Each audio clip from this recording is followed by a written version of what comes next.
I'm excited to talk about this topic because recently I've discovered something which has helped me wrap up 3 years worth of work. But at the same time, I'm excited because I can see possibilities that we might be able to develop tools to enable people to look further into the past using autosomal DNA, which would be terrific. So I called this Fun with Autosomal DNA question mark because it hasn't all been fun. You will see I've had fun sometimes, but it's also been a struggle. What we're about is tackling genealogical uncertainty with autosomal DNA matching. And all of the material here is on my website with the reference there. And this little diagram here will refer to a couple of times during the talk to explain a couple of things. It represents what happens in a schematic way when a cell mother's and father's DNA combines and produces different sorts of offspring. So it represents recombination. I have to be a little crazy to be using autosomal DNA because some people won't even look at autosomal DNA with matches less than 150 centimorgans, which enables you to find near relatives like third cousins. As a result, I guess most service providers don't allow you to look at matches less than 7 centimorgans. But I'm dealing with 10th cousins, up to 10th cousins in this talk, and meaning 11 generations. It represents 1/2000th of the genome on average, which is 2 centimorgans, which gives you pretty small matches. The trouble with small matches is that there's a high risk of false positives, and you'll see later on how many other matches you get when you're looking at shared DNA. GEDmatch is the only provider operating at 3 centimorgans. They went through a period of looking at smaller matches, but they've retreated from that at the moment. And it changes its small match methodology quite a bit, as I discovered. Y-DNA, I'm not turning my back on that at all. I think Y-DNA is terrific because you're getting essentially exact records or matches many generations back, and the project that Adam Brown, Michael Bass and others are doing is absolutely wonderful, I think. For me, I've got 3 specific results from Y-DNA. My first cousin Alan and fourth cousin Jeremy Losada have a Y match within the F haplogroup, and I'm hoping that we're going to learn more about the F haplogroup coming out of the above project in the next few years. Bob Losada, my Losada 10th cousin once removed, turns out not to be a male line Losada despite his surname. Normally, if the same surname reproduces, you know you've got a male line, but in this case, this is not the case.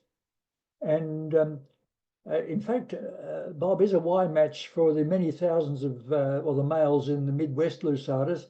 There's a lot of them in the US, and I've been, Adam too, I guess, has been a little unpopular for suggesting, having the temerity to suggest that these thousands of Midwest Losadas aren't actually descended from the Baroque Losadas, but I mean, there is a connection, and Bob is, shall we say, has a foot in both camps. My fourth cousin, Ed Barrow, his Y-DNA is amazing. According to Adam and Michael Weiss, this Y-DNA is original Ashkenazi, which has been in the Jewish population probably from the beginning. The relatives associated with Ed's match have very interesting Jewish names like Wertheimer, Myers, and Goldschmidt, but we haven't got a fix on, we haven't been able to use this data yet to actually work out how far back this Y goes other than what's in my presentation. Male lines are not easy to find, and which is the sort of main problem with Y-DNA. In fact, one study I'm borrowing a cousin's DNA because he's male line and I'm not. So what puzzle am I trying to solve? Many of you know that I've looked at relatives, ancestors in Portugal, Spain, Italy, Tunis, France, Netherlands, Barbados, Curacao, Suriname, Jamaica, England, and New England. But none of this proves in any rigorous sense that the various branches of the Brooke-Lusata family have the same origin, as there are no proven links to the Portuguese offspring of Amador de Lusata of Vinhais, born in 1540. He's got sons. Each of the branches I'm suggesting descends from a son. This is not proof that Amador Lusata is a ancestor, and I don't even know the Jewish names of my Portuguese ancestors. So Amador's sons are Portuguese names, and I've got known Jewish names, but I can't match them up. Autosomal DNA is the only option I had at my disposal to increase certainty. So how did I approach the problem? I used DNA of 12 known and probable relatives and a random sample. Patterns of matches between them should solve or cut through the false positive problem. This is the idea of John Griffiths, my Barrow 6 cousin, once removed. But how? How was this? How are we to find these patterns? And our path was full of surprises, and it wasn't a straight line.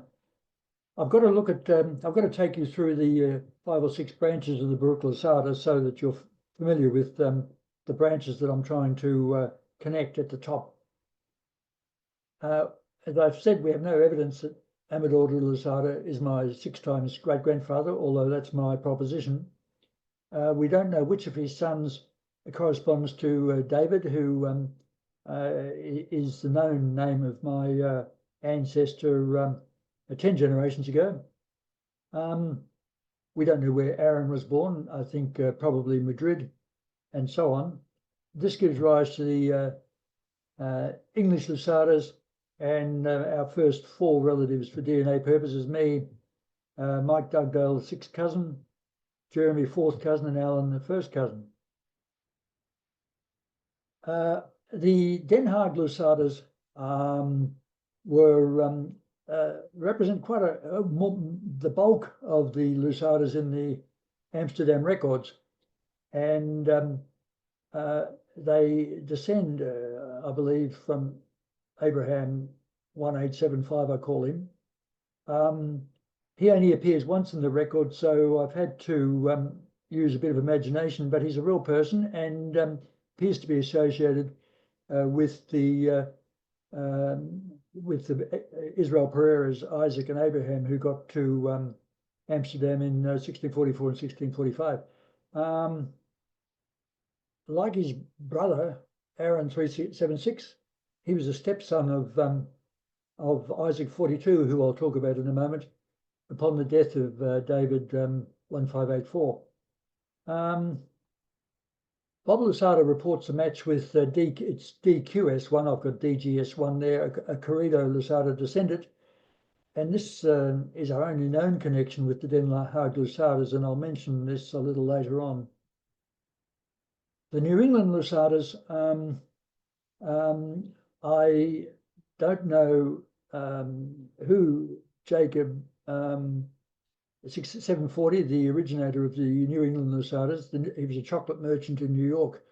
I don't know which son of Enrique he was, but Enrique had a lot of sons. He's a known Portuguese Lusata who stayed in Iberia, as one branch did, after most of these Portuguese Lusatas went to Spain, mainly Madrid in the early days, and then left Iberia altogether.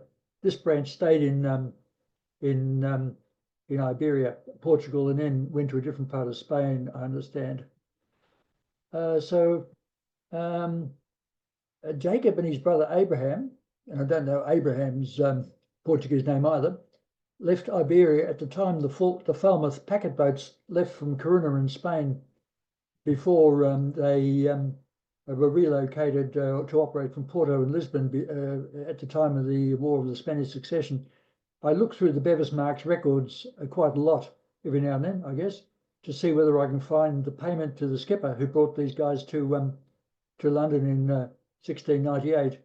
No success yet on that front. Bob Lusada matches Janine, a Lusada with different spelling, and these two sub-branches kept their different spellings. And her name now is Janine Wegmuller, that's her married name. And Bob also found T. Phelan, a Pappison Lusada descendant, and that gives us our next three relatives for DNA. I have to mention the Curacao and Suriname Baruch Lusadas. They descend from Isaac 42, I mentioned above, via his son David 44. David was the subject of a previous talk, and you might recall this picture of the street, Swanenberger Street, in which he lived. This scene no longer exists. The talk, I'm amazed to discover, was in 2021. Unfortunately, although I've met descendants of the Suriname and Curacao Baruch Lusadas, I haven't got a DNA sample from them. It would be helpful if I could, but I don't have it yet. Livorno represents I guess, the main remaining branch of the Baruch Lusadas, although this has a few important complications. Apart from Isaac, there appears to be another brother, Abraham 2149, who appears to be the father of the well-known Moses Baruch Lusada of London.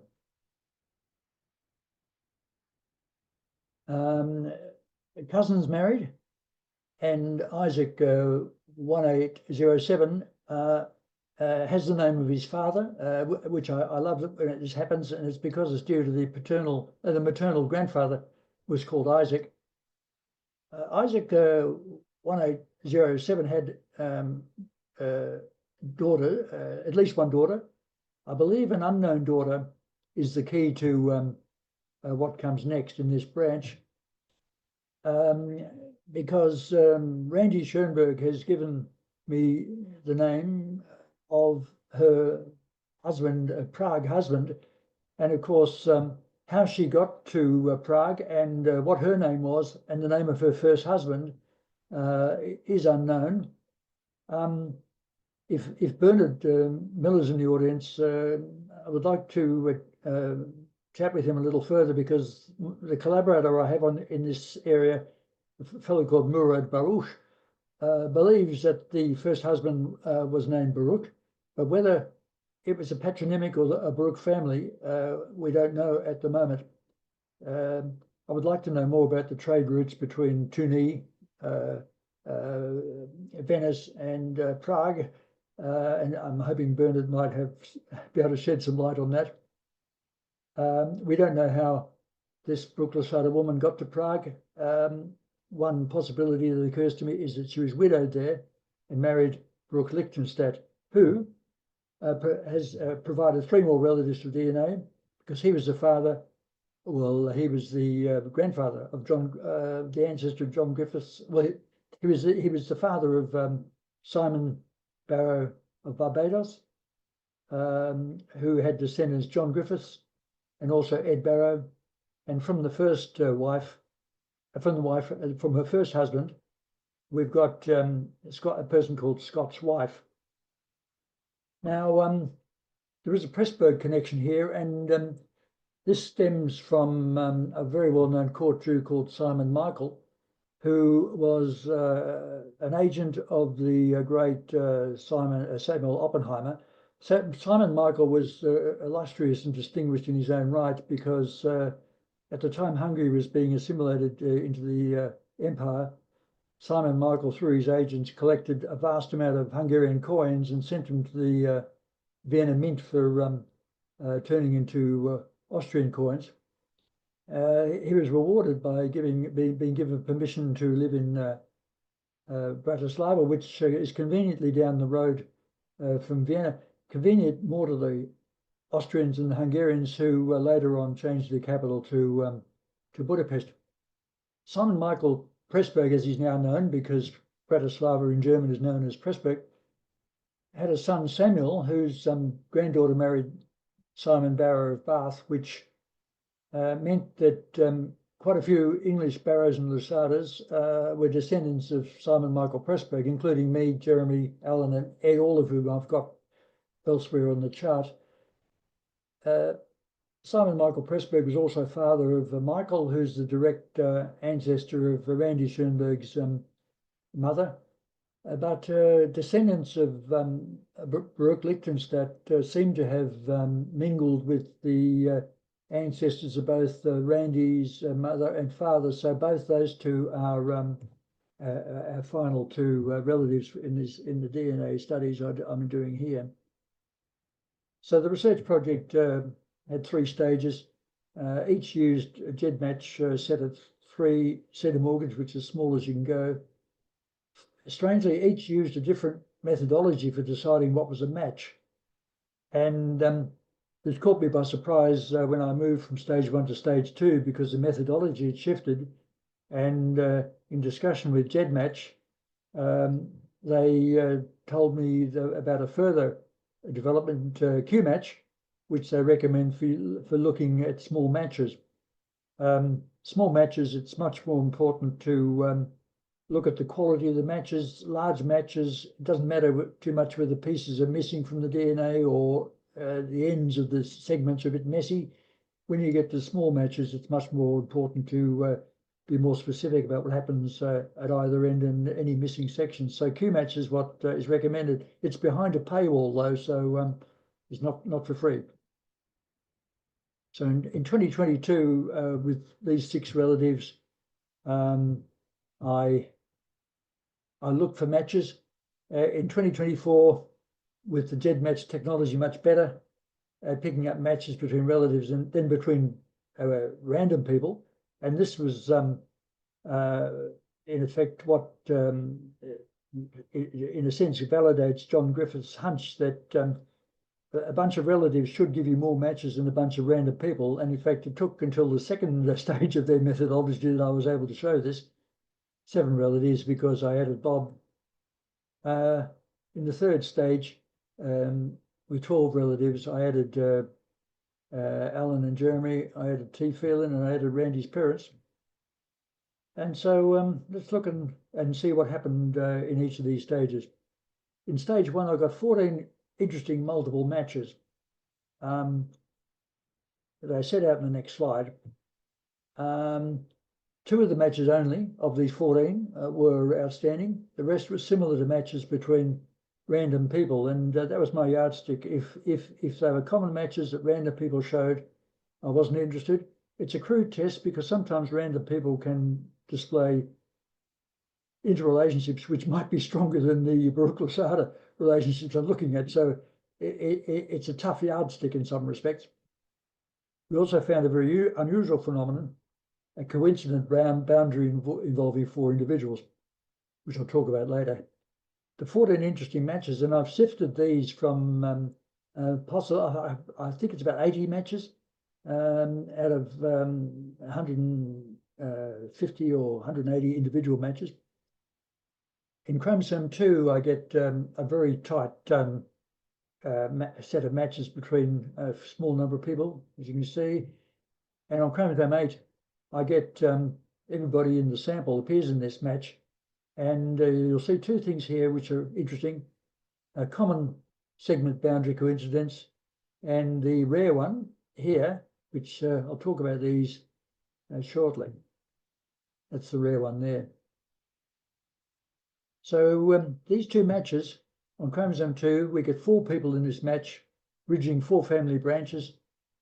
A 3-way triplet intersects a 3-to-1 match. It's quite tight.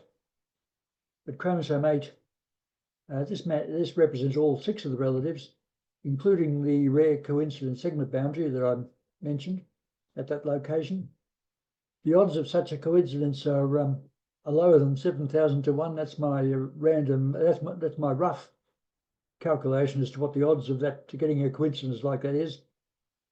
But the common one, it's so common. I mean, the odds is 2 to 1 against, which is basically they're quite common, and you see them when you compare matches. You see them quite a lot.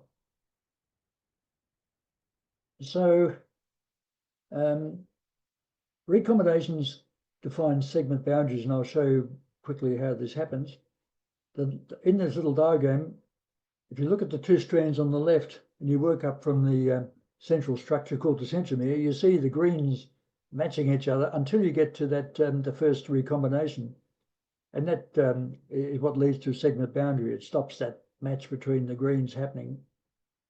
And you can imagine if a boundary from elsewhere coincides with that particular boundary, the 7,000 to 1 odds imply the same ancestral parents. That is not absolutely certain. 7,000 to 1 odds are it's something you'd bet on. I think the odds are a bit, I think they're longer than that actually, but that's the basis on which I've been proceeding. And so what this means is that remembering who was in this match, 4 people, John and Julian and/or Scott's wife share ancestral parents with John Griffiths and/or Janine Wegmuller. This result seemed important. Later on in this presentation, you'll see that it's not quite as important as it first seemed. And in a euphoric moment, I reported it in my coffee table book. One swallow doesn't make a summer, as appears in English poetry, and it took 2 years to find more coincidences like this, another year to find a coincidence even more dramatic, and a further month to actually solve the problem I'm trying to solve in this case. The stage 2 outcomes, the chromosome 2 and 8 common segments each acquired more overlapping matches. So in other words, more relatives show these as ancestral DNA. We found an additional multiple overlap on chromosome 21. And the rare coincident segment boundary on chromosome 8 survived. And these 3 multiple matches, I spent a long time wondering what they were. Were they indicators of some sort? The way people look for in the DNA indicators for disease, ethnicity, or things like this. In the end, I came to the conclusion that all they're showing is a shared DNA. But for a long time, I was thinking that maybe the Baruchlosadas had some unique characteristic. They've got shared DNA. So if you look at the 12 people appearing in these 3 sites, these three indicator sites, I put all 12 relatives in here. You find that, look at, in the case of me, Julian there, I appear 6 times in matches on chromosome indicator 2, 5 on 8 and 6 on 21, making 17 in total. There should be 11 in each of those lines and 33 in total. But autosomal DNA, you lose data every generation. And each person appears less than 33 times, just 11.2 times on average. And that gives us a measure we'll need later. Only 34% of the ancestral DNA shows up. Another key thing you need to bear in mind when you're looking at many generations is, and it's particularly common in Jewish genealogy, and that is marrying cousins being an example of consanguinity. I developed a measure of how much Lusada DNA I had. My number is boosted by 5.5 through cousin marriages. Mike Dugdale, not at all. On average, therefore, ancestral DNA is boosted 2.4 times by across this sample through cousin marriages.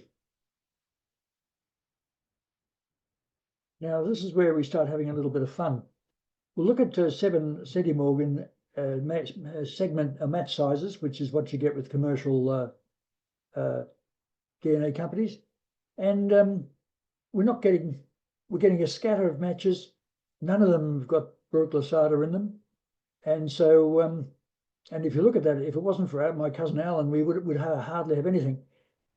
But if I lower the quality of the matches, as you can do with as you can do with QMatch. All of a sudden we start seeing matches that coincide with our one or more of our three indicator segments, and this that yellow there represents the presence at those Lusata sites, and there's only one match there, so in a sense it's an outlier of some population, which will appear in the next two slides. If I go to much smaller, 3 centimorgans, with high quality matches, I start to see a lot of matches at the Lusata sites. Curiously, the Alan John Griffiths match I mentioned earlier doesn't survive at 3 centimorgans. That's because the quality of this match is pretty poor. There's holes in the middle of it. Maybe the ends are tattered, and but of course, when I go to lower quality, it reappears together with a whole lot more matches between at the Lusata sites, and this I found to be rather good. Plenty of matches, no green, and the reason why there's no green is that even though we're getting a lot of Lusata matches, there's a heck of a lot more matches at other sites.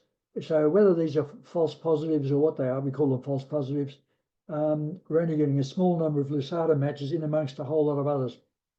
But to get such a spread of yellow, I thought was rather nice.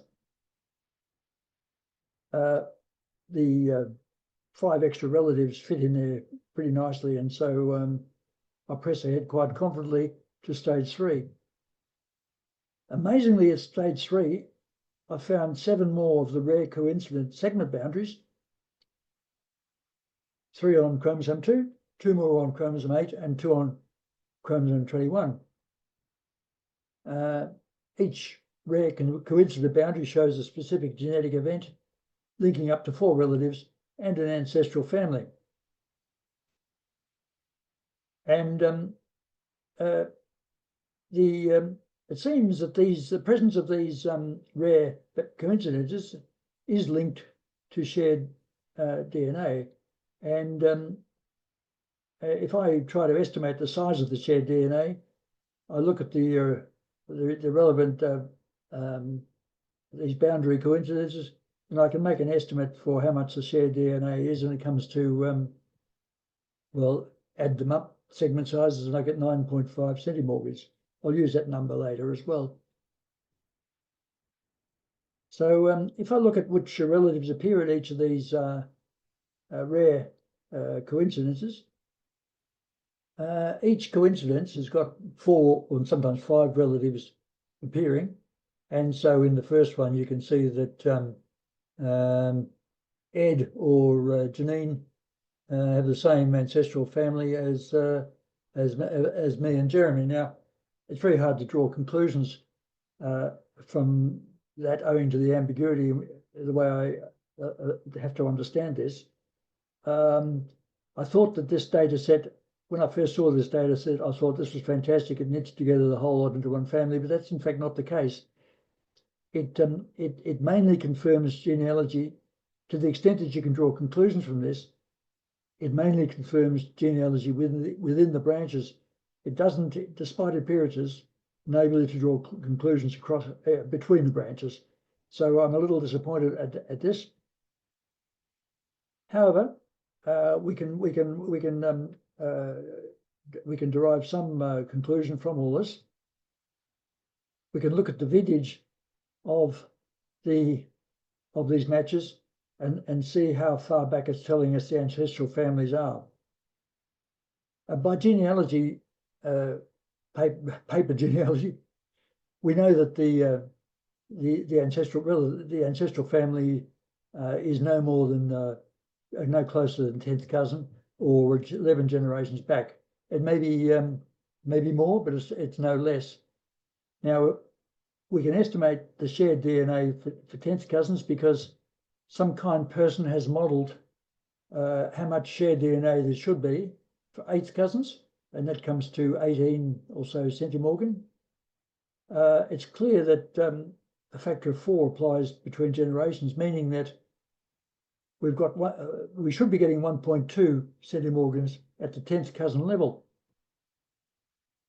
We have to expand this because of marriage of cousins, because the model, third-party modeling, assumes no marriage of cousins, and looks like the shared DNA should be around about 2.9 centimorgans.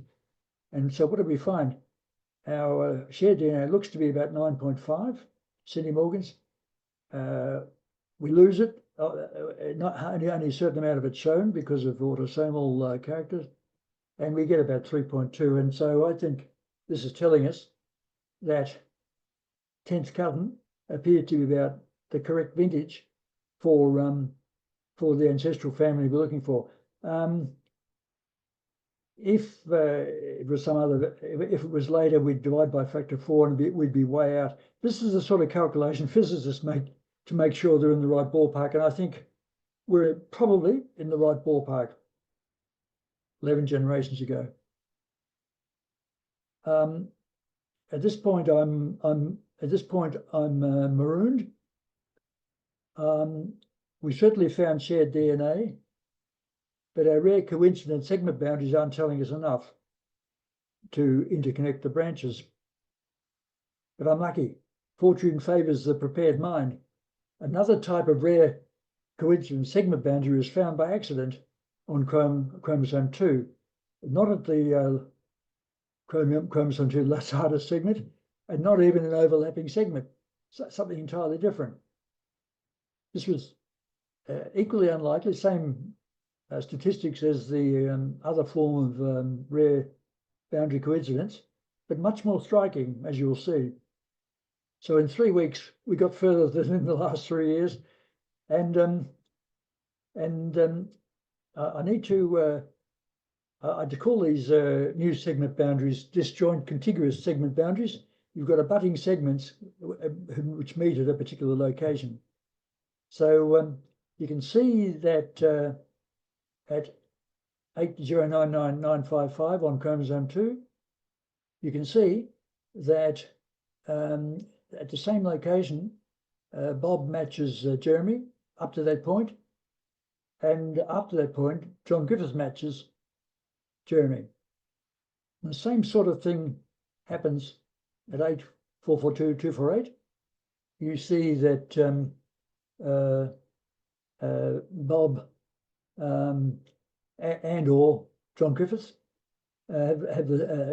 coincide. Their matches abut that of the match between Alan and Jeremy. To explain what's going on here, we need to look at our little diagram again.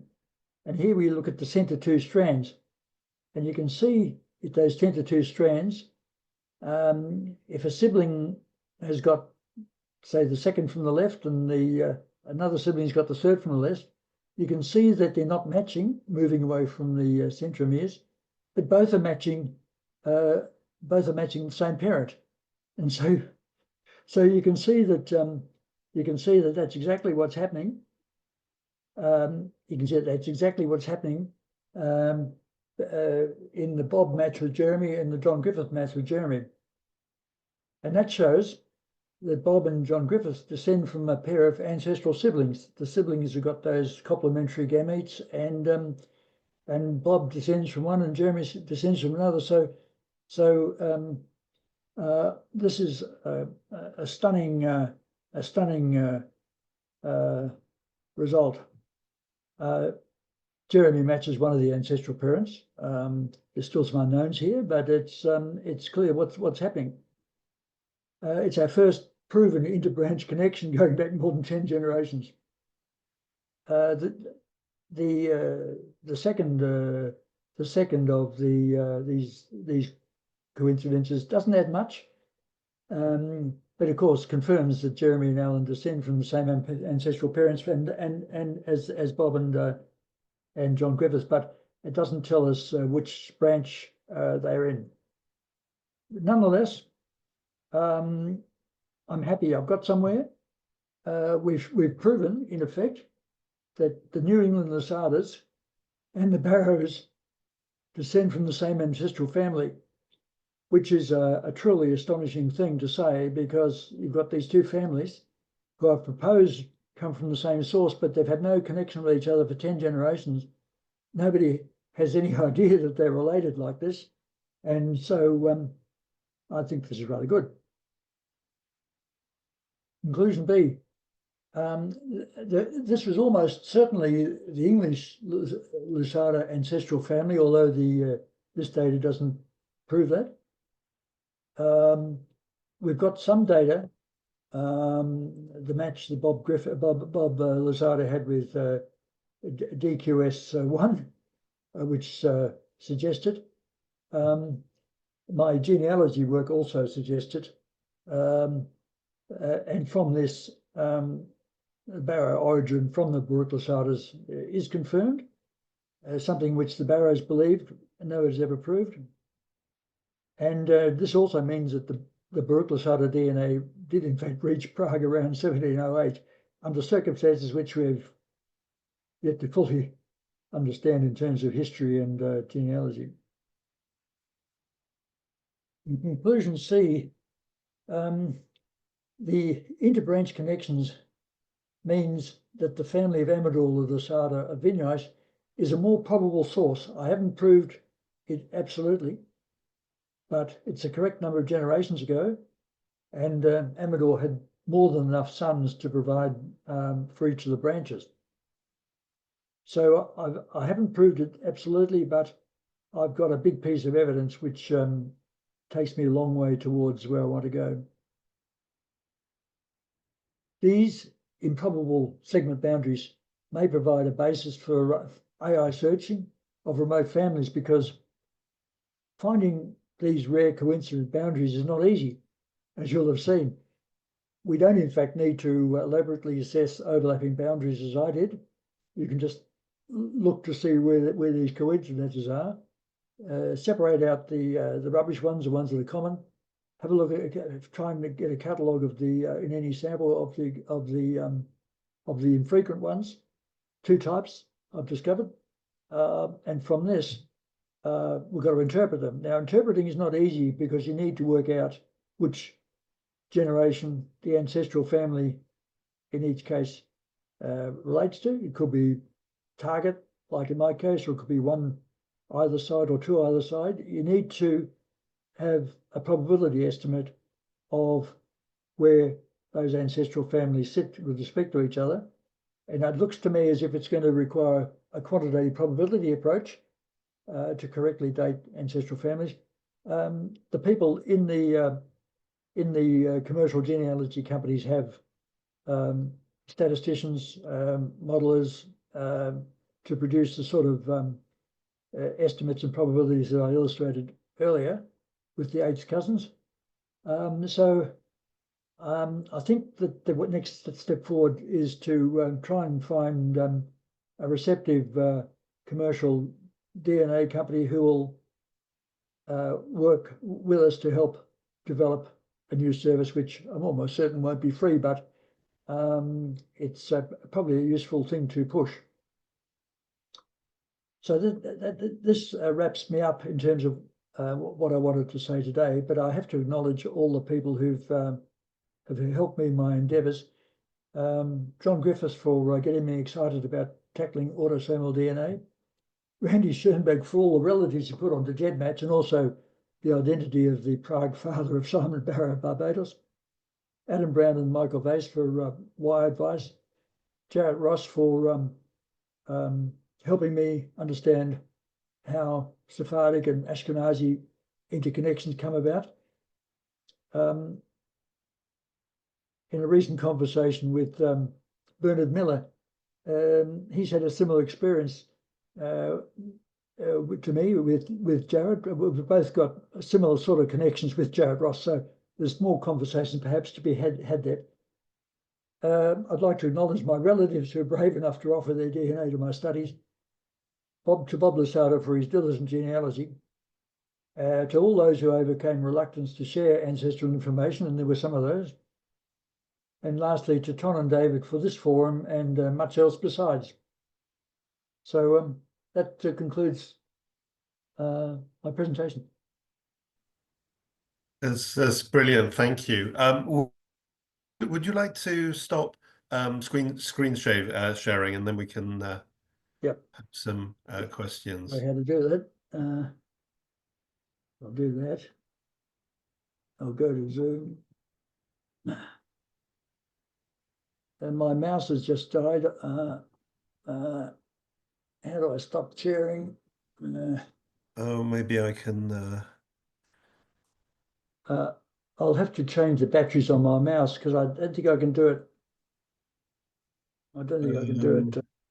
I'll tell you what, I'll share and then stop sharing. There we Can go. you stop? Oh, thank Yeah, you. brilliant. Thank you. I must confess, it's a few years since I was working with stats, so I'm a little bit overwhelmed. Presumably, there must be a statistical explanation for why there isn't the possibility of coincidental matches so far back, and must be some sort of probability analysis. I mean, my knowledge of DNA, can fit on the back of a postage stamp.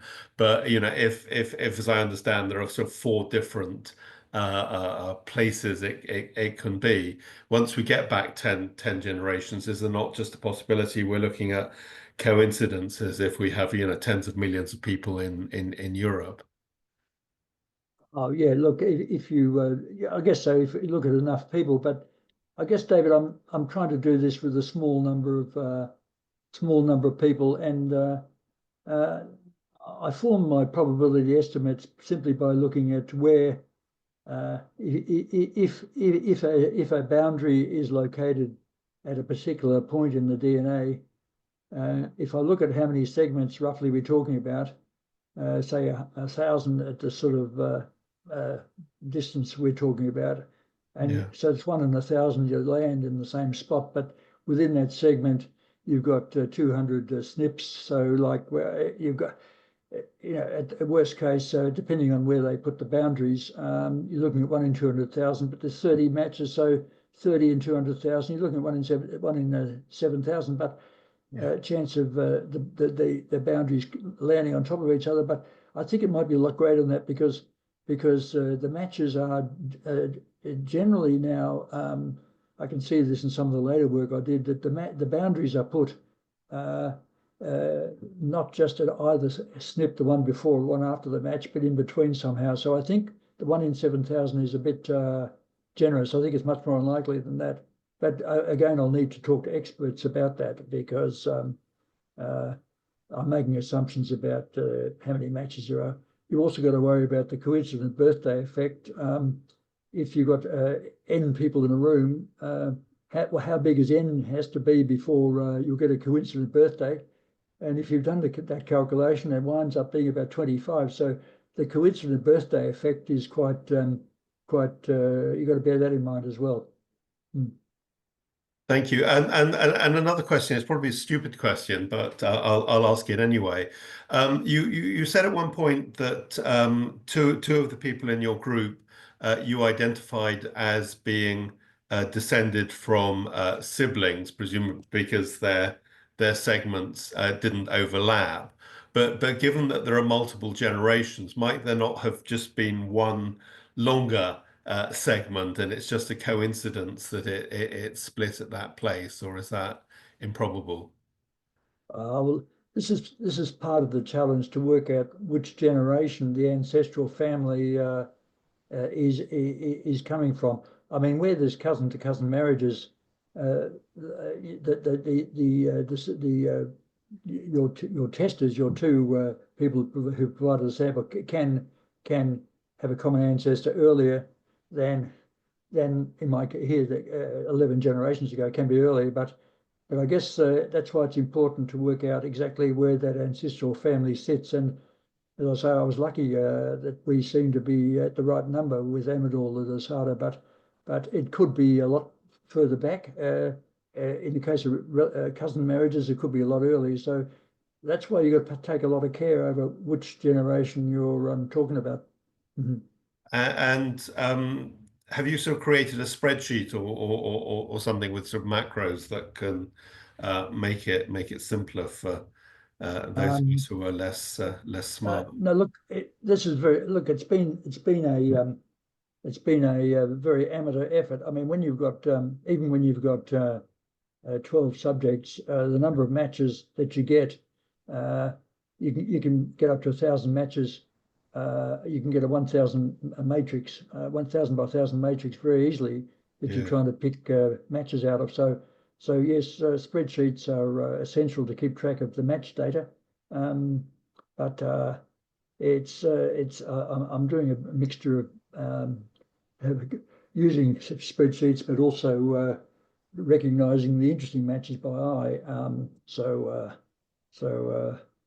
You know, when I found those coincident boundaries, I'm looking down a list of say 20 or 30 matches and spotting the similarities. Uh, with bigger lists of matches, like if you had say 50 relatives, you'd be looking through a list of 100 or 200 close matches at a particular location, and you couldn't rely on the human eye not to miss matches. Yeah. So you're going to need machine to do it properly, I think. Yeah, obviously you're researching your family. I'm just thinking that perhaps a family like mine, which has sort of hundreds of known descendants who seem to have taken DNA tests, might actually have made your life a bit easier in terms of testing the hypothesis. Oh, well, you should be able to get. My vision would be that you would be able to, with a number of relatives like that. My vision would be that you will get clusters of these clusters. That number of relatives and that number of matches. You looking for those rare coincident boundaries. You'll produce clusters Yeah. of ancestral families. Um, uh, I'm lucky. I'm only looking at one family, but if I had been trying to trace 4 or 5 different familial lines, as some people are, then uh, you might be able to find clusters where those ancestral families are linked into clumps, and then you can work out or start to work out how they relate within the clumps. So yes. Thank you. This is really exciting work. Tom, over to you. Uh, well, your website is called Fourth Cousin. It should be renamed in Tenth Cousin, I think, but might be difficult to do. I was wondering in what way this differs from what DNA painter is able to do. um, Look, um,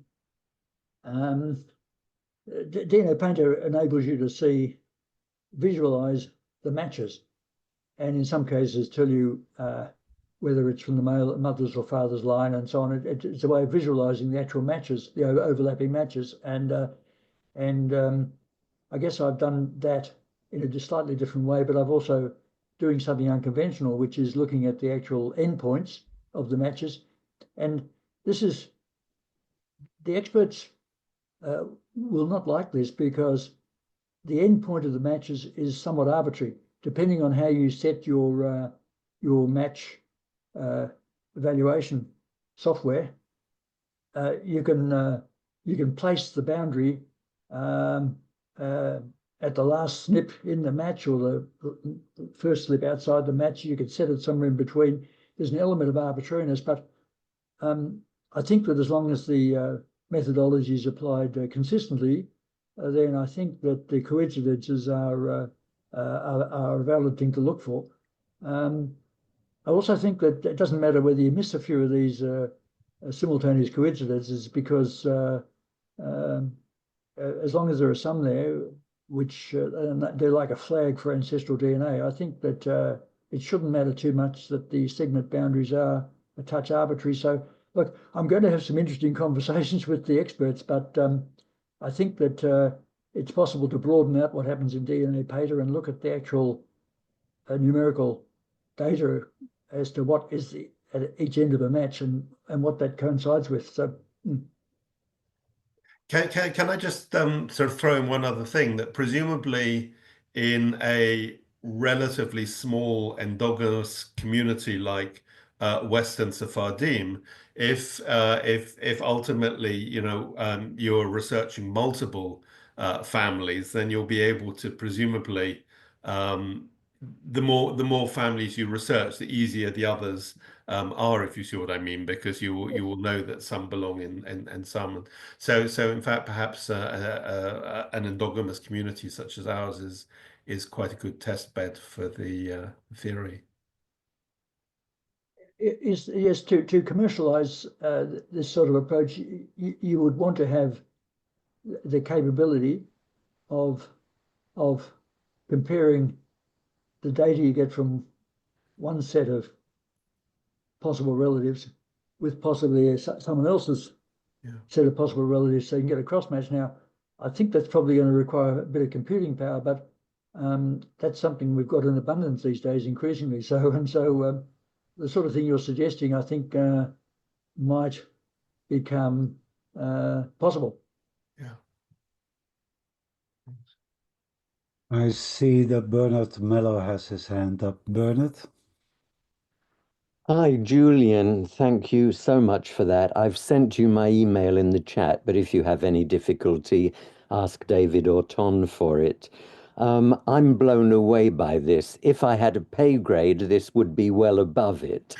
But since I don't, I'm going to ask you, and it might be a stupid question. I have two questions. And the first one is about the coincident segment boundaries and analyzing them. How did you kind of come across them? And was the matching visual, or did you get computers to do the matching? Because it strikes me that you would really run into difficulty if you were doing it visually, but I wondered how you'd done that. And the second question, which is not a technical one, but it is on commercial DNA sites, what do you show up as? What do they give as your breakdown? And I just wanted to say I find this particularly exciting because on this call I see that Jarrett Ross is there, and he's a 10th cousin on both my Sephardic and Ashkenazi sides. And I would love at some point to be able to make a real DNA connection. We have a small autosomal one, but it's so small according to what I've always heard up until now, that I would have discarded it as being of any significance for doing research. But now I'm wondering, particularly if you can get a service up and running, I would be happy to pay in order to be able to prove a connection to my double 10th cousin on this meeting. Interesting. I haven't done the numbers myself, but I think Jarrett is probably on both Ashkenazi and Sephardic side the same with me. We've got connections on both sides. Look, on recognizing these coincident boundaries, look, when I found the first one, I thought it was magic, and I got a bit excited and put it in the coffee table book. But just the numbers, maybe it's my brain. I recognize numbers. I like numbers, and so when I see a coincident number, I think, what's going on? It took me a while to realize that some of the coincidences are rubbish. They don't, they're so common they don't mean anything. But as I said to David, when you're looking at a list of, say, 30 matches clumped around one of your, say, like what I call indicator sites, even looking down a list of 30 matches with beginning and ends of the sites, I mean, you've got to put the matches in line with the, say, the left-hand side in sequence. Eventually, I mean, my eye recognizes the matches, but if you had a list of 200, you wouldn't get them all because you couldn't compute them all. So yes, it would need to be mechanic. I forgot your middle question. Well, no, it was whether or not you'd done it visually or whether or not you had done it using computers. And it sort of suggests that there may be other patterns that will show up in larger analyses, or not larger number analyses. No, the second Ben, question was on commercial DNA sites. What do you show up as? Because I show up as being something like 300% Ashkenazi. wow, I'm something like I'm the right amount Jewish, 12%. I've got a great grandparent 100% Jewish, but it's something like 2/3 Ashkenazi, 1/3 Sephardic, something Oh, like that. thanks.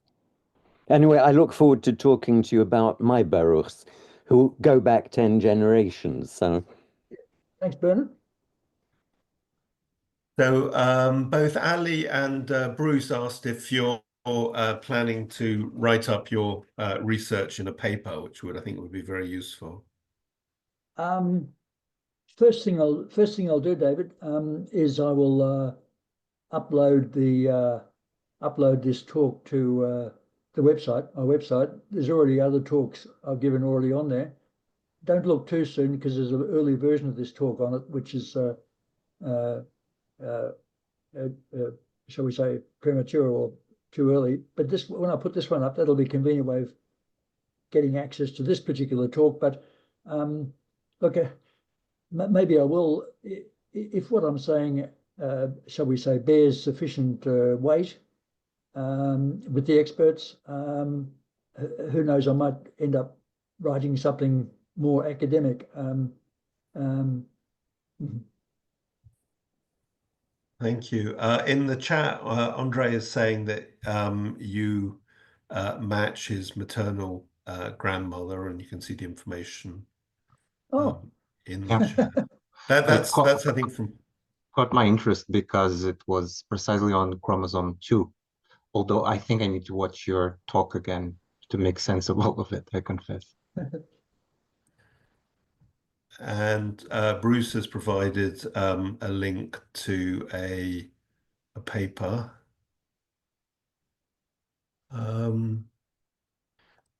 Has anyone else got any questions or statements? I'm afraid a lot of this is probably above my my head. I need to go away and think about it because it really opens up many new doors. It's very, very interesting. Very, very interesting. If it works, which I'm sure it it'll does. work. Yeah. Yeah.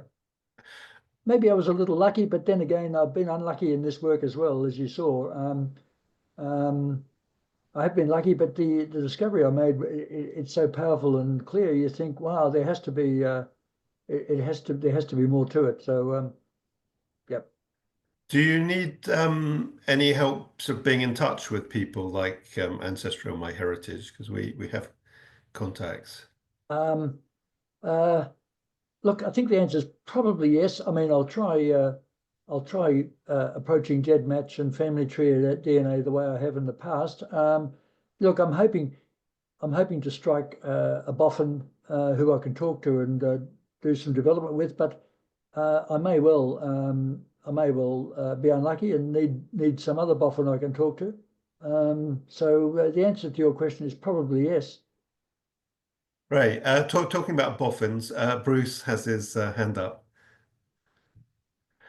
I've rarely been called a boffin, especially on Mother's Day, by a mother.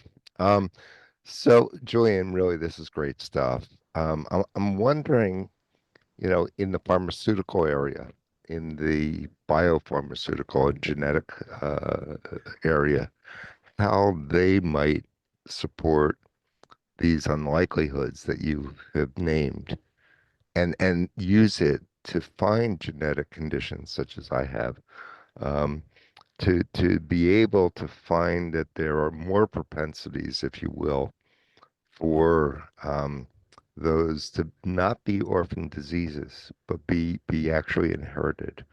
So I know that's a stretch. I'm also thinking it would occur in the zoological, meaning animals, not just primates, but whales, etc., would also have a similar genetic set of unlikelihoods that would be worth exploring. So I'm trying to amplify the significance, if you will, of Wow. this discovery. Wow. Maybe I'm Look, off base with all that. well, Bruce, that's a pretty profound question, and uh, you know, I'm still I'm dipping more than my toe in DNA. I'm up to about the ankle now. Well, when I first found these indicators, I used to call them indicators on chromosomes 2, 8, and 21. I thought, maybe these are indicators of some Baruch-Lasada quality, but I don't think it's as glamorous as that. I mean, I know people try to find Sephardic genetic markers and so on, but and I know there's a fair amount done looking for indicators of genetic diseases, but I've reluctantly come to the conclusion that I haven't found indicators of anything. All I've found is some ancestral DNA, which is not unique to the Baruch-Lasadas. So, look, I'll have to think about what you said. There may be a link, but at the moment I'm struggling to see it. I think the secular world, beyond Sephardim, would Yeah. I don't know. I think it's profound what you did. So Okay. I put Thank my you. email in the chat if you want. Thank you. Thank you.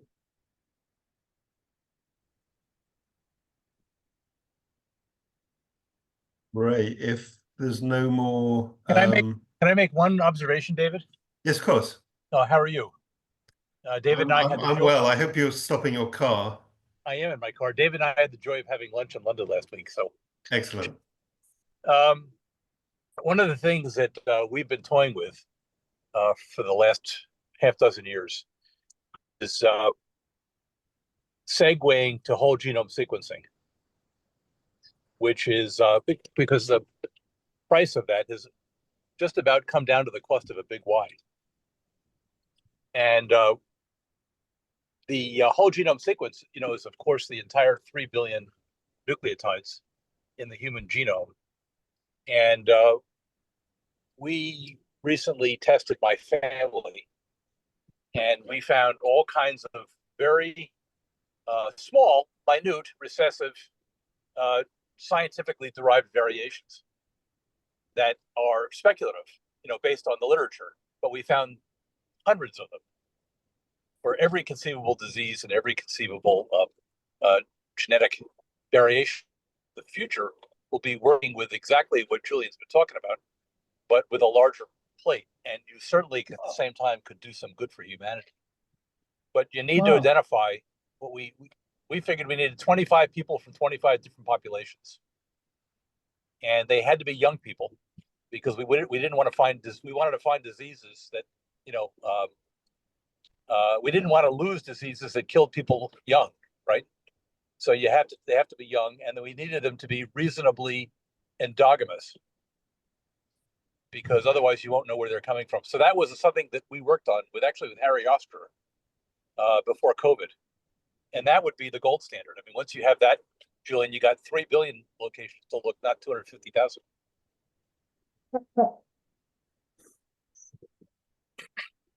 And the analysis exists. There are several companies that will do the analysis. Okay. What, 23andMe? Or... None of them. You'd have to retest. Actually, Family Tree DNA does offer whole genome sequencing. I'm not sure that side of their business, but they do whole genome sequencing, and the prices are coming down everywhere. So that's something I think the future is. Throw out mtDNA, throw out Y-DNA, do whole genome sequencing. I think the reason why people have been reluctant to do it is because it exposes a lot, right? Yeah. It exposes a lot. Yeah. And I can tell you, based on the panel of diseases that my family has, you didn't need a Y-DNA to tell us that we're Ashkenazi. Okay, we have all the usual range of Ashkenazi ailments in our family, all recessive, thank God, but they're all there. Everything you know about, across my extended family that we DNA tested. And I'm sure, I mean, the first place I would look would be the Moroccans. If I was looking for a connection that could be identified within the Western Sephardi community, because the Moroccans have been endogamous, as far as we can tell, for a couple of thousand years. Ah, So that's I would look for the commonalities between Western Sephardi men and the Moroccan community. That's the first place I'd look. wow, there's some thoughts. Thank you. Anyway, that's off into the future, and it's going to take $1 million budget, but it would be a real stroke. And Israel has been trying to do it, and they've never pulled it off successfully, creating that kind of database. So you would do 25 from Urmia, you do 25, from Yanina, in Greece. You just go over Moroccans, the Tunisians, the Aleppo community, the communities where we know there's been a high degree of endogamy. Yeah. Where we can expect to find results that are geographically identifiable. Yep. And then look for them everywhere else. Thank Anyway, you, that's my Adam. 10 cents. That's my 10 cents. This was a great talk. Thank you, Joel. Thank you. One last question or remark from Bernard. Yeah, thanks. It's in response to Adam's comment about the whole genome sequencing, which I did following his suggestion that this was the future, but it's at a third of the cost of a big Y on family tree DNA. The problem is so few other people have done it that people aren't yet connecting. So I think the more people that can be persuaded to try it, the better. And I think that it could lead to very exciting findings. And I notice it just pops Yes. up, but The it links. expensive part of the whole thing is storing the data. Yeah, That's why I don't think there's, these companies like Dante and I used others Nebula. like that. You have to buy a subscription because for them to store your data is quite a bit of money.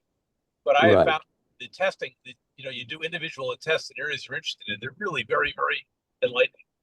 So. And linking into Bruce's point, I notice where in family histories, in doing sort of genealogical research, causes of death are given, there seem to be certain patterns of diseases causing deaths, which are showing up. So I'm sure that Bruce is on the right track in asking about how any research of this kind can be useful in terms of identifying genetic changes that lead to particular medical conditions and causes of death. So I look forward to that too. And thanks again. Thank you all. It's time to wrap up, I think, David. Yes. Okay. This was Sephardic World, brought to you by the Sephardic Genealogical Society. As always, we thank our patrons who are here, and we thank Julian Land for giving a most interesting talk and a glimpse into the future of genealogical research. In 2 weeks' time, we will meet again, and if all goes well, I will give a talk on the most boring subject of them all. That's taxes, in this case of the Amsterdam Portuguese Jewish community. Thank you all for watching, and see you in 2 weeks' time. Right. Many, many thanks, Julian.